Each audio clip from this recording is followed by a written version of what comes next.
My name is Amanda Holtzclaw. I am a group fitness aquatics coordinator at the facility I work at in Tennessee. I have taught group fitness classes for 15 plus years of a variety of different formats, as well as working with AAAI with training for helping more people to come into the fitness industry, just to kind of help share the love of group fitness with others.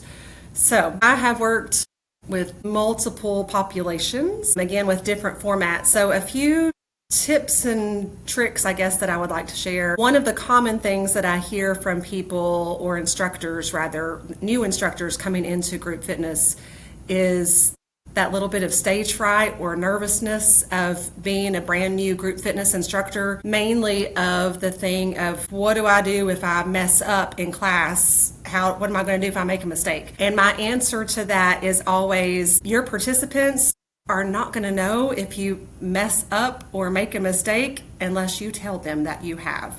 So my tip for that is to smile and to keep going. No matter kind of what format you're teaching, I usually tell new instructors, have some sort of a base move that you can come back to. So for example, if you're teaching a class that is more structured towards a cardio style class, for example, when I teach the Aqua Fitness certification classes, you can teach it as something where you come up with your own choreography, you can teach it interval style, and if you have forgotten of what your plan was, of what you were going to teach, have that base move of whatever it is you're coming back to. So if your goal for the aqua class is more cardio intensive, have that base move of the Aqua Jacks.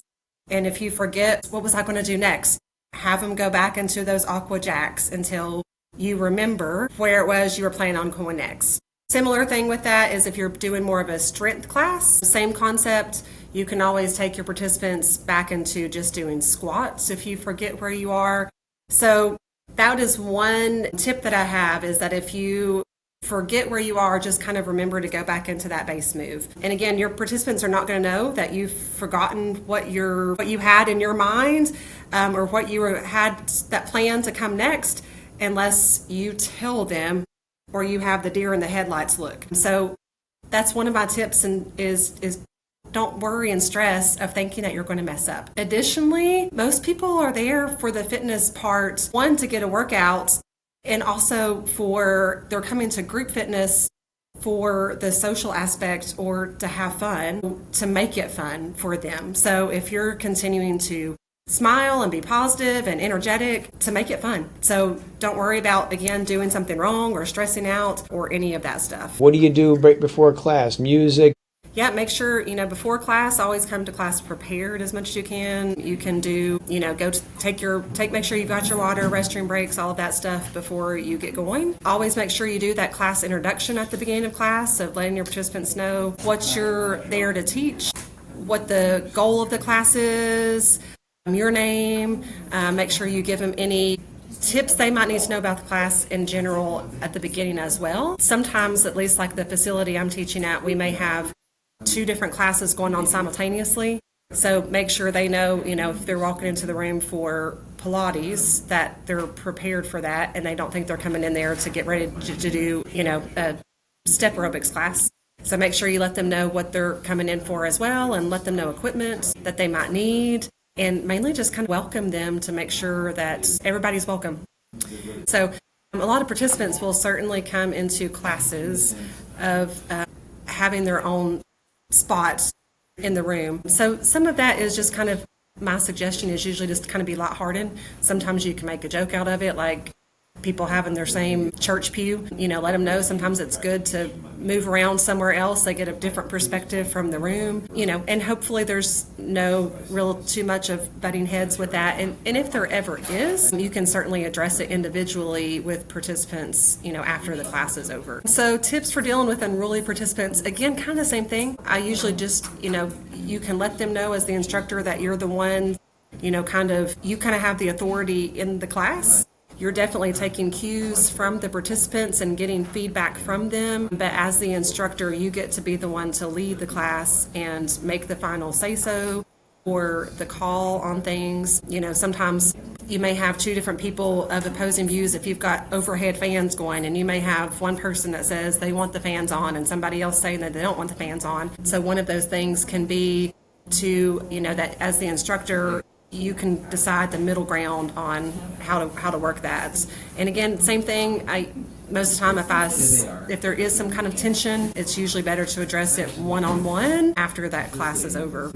Yeah, so my tips usually with form are I will verbally say it as well as myself doing the move. So, for example, if I am doing a squat, I will verbally give all of the cues of, push your hips backwards, try not to push your knees forward. Imagine you're hovering over an imaginary chair behind you, chest is tall, while also showing that move. If you see somebody doing the move incorrectly, you can move around the room and try to be somewhat discreet about it. I usually tend to shy away from personally calling somebody out in the middle of class, mainly just because we don't want somebody to feel embarrassed or called out and not come back to our class. We want them to always feel welcome and feel like that they can, be successful with their goals.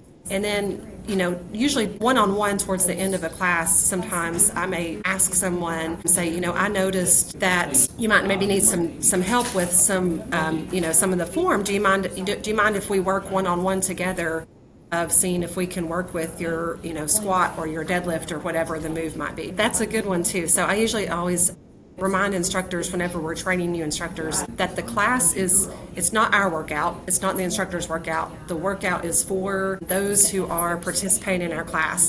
We as instructors want to make sure that we are helping show the correct form and we're keeping our energy level and motivation up for the participants. But again, it's not about us. It's about us encouraging and helping the participants who are coming to our classes as much as we can.